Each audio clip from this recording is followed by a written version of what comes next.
Gusto mo bang magpa-urinalysis or magpa-test ng ihi pero tinatamad kang pumunta sa laboratory? Pwede mo namang i-test ang ihi mo kahit nasa bahay ka lang. Sige, tuturuan kita.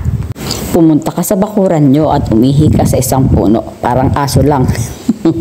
Kapag nilanggam ang ihi mo, malamang mataas ang glucose mo o ang sugar. At kung ang ihi mo sa lupa ay madaling natuyo, you have a high sodium.